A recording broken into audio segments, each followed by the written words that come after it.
Hey, welcome back from lunch. Come on in. Hurry up back there. Let's go. You're taking away from my time right now. Come on.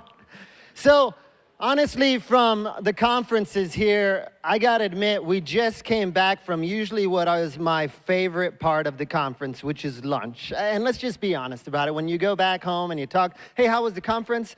Normally you say, man, it was awesome networking, AKA lunch, right? Because that's usually what you get. You don't ever talk about the speakers too much, you just talk about lunch. When you're a child in the 6th grade, what's your favorite part of school? Anybody? Recess, yes, thank you very much. That's exactly right. So, what am I here for? I guess a lot of you are wondering, like, isn't it really nice that the landscaping company allowed one of their guys to come talk for the next 10 minutes? That's awesome. They're really super cool. But no, I don't work for that landscaping company. Look at you guys. You really thought that, didn't you? I know you did. I don't work for the landscaping company. I won't tell you who I work for because they're probably embarrassed right now. But I'm here to give you a little bit of comedic relief, to make you guys laugh, to get you excited.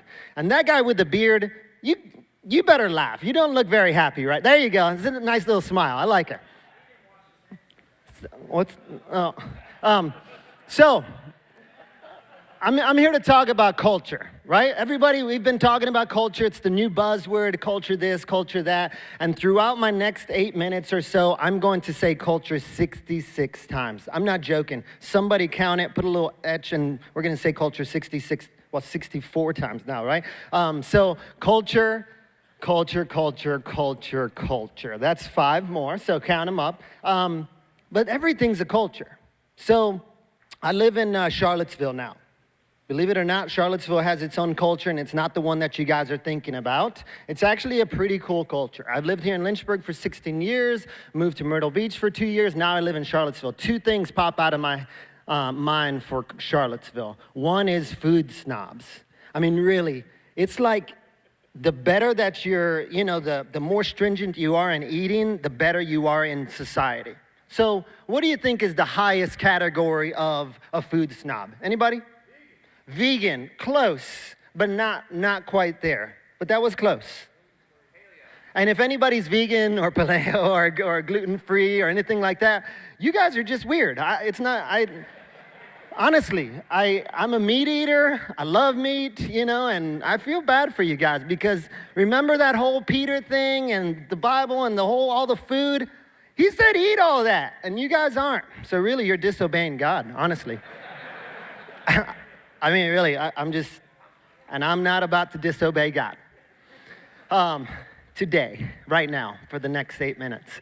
So yeah, vegan, gluten-free. Have any of you guys heard of that Whole30? Like, what to eat there? No sugars, that's crazy. Who does that? I wouldn't be able to live without sugar in my life. So, but here's how I knew. I was going to church there. I'm fairly new. I've been there for a year, and we're taking communion. I'm like, awesome. We're thinking about Jesus. And right on the, what do you call that? The screen where normally you say, hey, your children's acting up or your child's coughing or pooped, please come out. It says gluten-free crackers. And I was like, are you serious? That's that's crazy. Jesus made gluten. God made gluten, and here you are telling me not to eat gluten. That's crazy. How dare you? This is completely wrong of me. But I ate 4 of them. I did. And normally in Charlottesville, I do this on purpose, but I go to a restaurant and I said, hey, can you put extra gluten in mine? And they don't know what to do because they don't have a clue what gluten is. They just know they're serving, oh, yeah, I think that's a protein or something. Yeah, I'm like, you guys don't even know. So put some gluten and put some extra GMO on that thing. That tastes awesome. I have no clue what GMO is. I just see it on the piece there. So Charlottesville has its own culture. The second part of Charlottesville that's cool is, or not cool, is the what you can buy for your housing market. Like, I lived in Lynchburg for a while. You can buy like a mansion for a little bit of, maybe it's changed, I don't know. But you could buy a mansion. Maybe my version of mansion is different than yours. But, a 2-bedroom, that's a mansion to me. But in Charlottesville, I bought a house there, and it was a lot more money than I had paid in Lynchburg. But the silver lining is I have a 20 by 20 square of grass that I cut myself. And before I had 2 acres. And the problem with 2 acres is everybody else around me had 2 acres, and I'm a big fan of all of you guys. Anybody have riding lawnmower? Anybody? Raise your hand. You guys are a bunch of sissies. That's what you are. You really are. You're a bunch of sissies. I push mine, so I'm pushing it right there, and not the big one. I mean, it's not the self one, I'll tell you. I won't go that far. But I push mine, so back in the day, when I would push my own 2 acres of property, the same 5 ladies came and asked my wife, hey, how much does your lawn guy cost to charge? I'm not joking. That is not made up. Not made up. 5. And so my wife jokingly said, she's like, well, I don't pay him with money. Oh, and so it's not what you think. She meant with grilled cheese and tomato soup. I don't know what you guys are thinking about. And no, but she said that, and then 4 of them are like, oh, we'll stop asking. But one of them, she kept asking. Her name was Carol, and we're gonna not say anything else more about Carol. But yeah, that was I am glad now to just cut my lawn in the back, 20 by 20 square. So Charlottesville has its own cool culture. Speaking of culture, it's relationships. I've been married for 18 years, and as many of you have already seen, yes, I am Hispanic or Latino or Mexican, either one of those. It's really any one of those 3s, but you cannot say that no matter what. Here's a side note. I was supposed to talk about this. Dave, I'm going 20 minutes over. We're doing this. You guys need a little Latin American civilization, time here. I'm just kidding. But Latino goes to people that live in the Latin Americas, which means it includes all of Latin America, not the Spanish-speaking countries like Spain, etc. So when say Latino, say it for the right reason. And then you have Hispanic, which is all the Spanish-speaking countries. That does not include what country in South America? Brazil, yes, good job. And so that is why you would call someone a, Hispanic and know that. And then you have Mexican, right? Not everybody's Mexican, people. I'm going to tell you that right now. That only can go to people that live in Mexico. Yes, know that. And they don't speak Mexican either. I'm just being honest. So where was I? Yeah. Oh, let me get back here. Relationship culture, right? So me and my wife, once every 12 years, we have an argument. And so we were having our once every 12 years argument. And it's usually every time you can see the eclipse. That's usually when we argue. So far, it happened a couple weeks ago. And we were arguing about something. I can't even remember. And so we were going to bed, and we have a king-size bed. I'm not bragging. It's the first time in my life I've had one, so I'm pretty excited about it. And we have 16 pillows, because every good bed should have 16 pillows, right? That guy knows what I'm talking about. Phil, he's like, yeah. And I only sleep on one that looks like a jail pillow, but the rest of them are all, and it's hidden under because it's yellow, and my wife doesn't want to show it to everybody. So she's angry. So she starts creating this barrier between us. No joke. Big pillow here. She's like a little landscaper. Big pillow, next pillow, a small one. Here we go, small one. She fills it in this way because, one, she doesn't want me to touch her. I can understand that. She's angry at me. That's fine. And then, but I'm laying there on the side, and I'm thinking, did she not realize that I'm Mexican? There's no barrier or wall that has kept me or will keep me from getting to what I want. It's not. There's not going to be that. And she thinks this little pillow wall is going to do it. We're going to build a wall. It's going to be huge. I mean, really, it's going to be huge.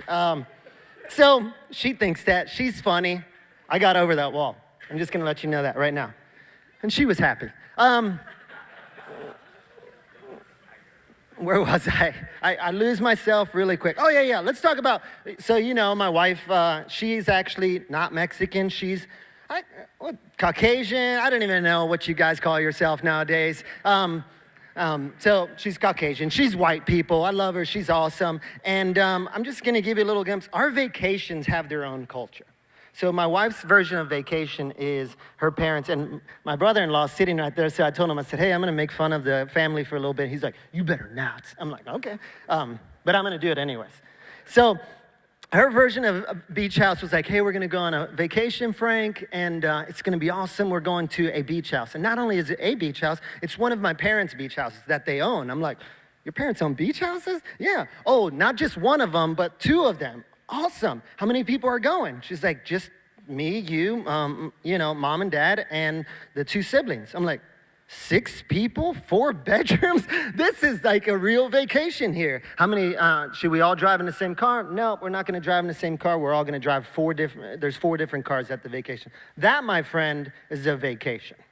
Whenever you can go and not have your children, it's a vacation. When you take your children, it's now a trip. Remember that. You guys remember that. Trip, vacation. So just know that. So you set your expectations. My parents, they were supposed to be here and I was gonna make fun of them, but they're running late because time does not exist in the Hispanic culture. They really are running late. So my parents' version of vacation, my dad would wake us up. He's a pastor, or he is a pastor. He's a Marine, so he's just hardcore. He's got 4 boys. We're his little cadets. We're like, yes, sir. And he's like, we got to be back Sunday. We're leaving Thursday or Friday morning, and we're going to go to the Grand Canyon. I'm like, Grand Canyon? That's awesome, right? The first time. So we go there, and he's just like, everybody jump in the van, and there's going to be 5 more people, my family friend. So now your stereotypes of all Hispanics, it's true. I'm just gonna say that right now. There was 11 of us in a van again, and my dad's just like, we don't stop at the restroom. We have enough gas to get us to 8 hours to the Grand Canyon. We will not stop. That's my dad. That's it. Don't do it. And if you say, oh, but I one time peed on myself just for my dad to not be angry at me. So just know that. The therapy sessions are working though. I love him, and I really do. So yeah, that's where we're at with the vacation. So my dad drives us to the Grand Canyon. And so most people look at the Grand Canyon, they're like, oh my gosh, it's beautiful. I love this. And my dad says, my dad's always like, hey, why don't we go to the bottom? I'm like, because we don't have water. And he's like, who needs water? And I'm like, and we don't have food. And the sign says right there that we shouldn't go down to the bottom. And because that's just dangerous. He's like, well, that's for normal people, Frank. I'm like, all right. And so we're not normal. Guess what? We're hiking to the bottom, 17 miles, hiking back out, the whole time, 17 miles. We don't have water. There's water spigots there. That's my version of Dad's vacation. And then I'm like, what about food, Dad? Look at those guys. They have gels and little, and Mojo bars and stuff. He's like, oh, your mom made some chorizo burritos, right? That should be good enough. And if any of you have eaten chorizo, it's not superfood. I mean, it's super. It's super something. Something happens to you when you eat chorizo, but it's not superfood. So sure enough, we go to the bottom, we go to the top. I mean, we do it. We're awesome. My dad's just hardcore. And that was one time out of, who can guess how many times do you think that was my family vacation? Anybody? 17. No, not that much. My dad's bad, but not that bad. 7 times, though, that was my vacation. And every single time I got better and better. And one time I actually even had a hydration pack on. That was pretty good for me. But the last time my dad did it, am I over or under? Oh, that's over. Oh, my gosh. Why didn't you tell me I was going so fast? So, okay, I'm done. Thanks, guys. Anyways, I'll finish off with that, but like I said, what you guys are learning here today is I just wanted to bring to light that we all deal with cultures. We all have our own cultures. I love it. And matter of fact, that is the most exciting part. My job is just loving cultures, whether it's relationships, city, school, and even work culture is, and that's what you guys are in here, learning how to love that and to bring your love to those cultures there. So on behalf of all Hispanics in the world, that I represent right here on this stage, thank you for coming. I'm excited, and I'm going to turn it over now.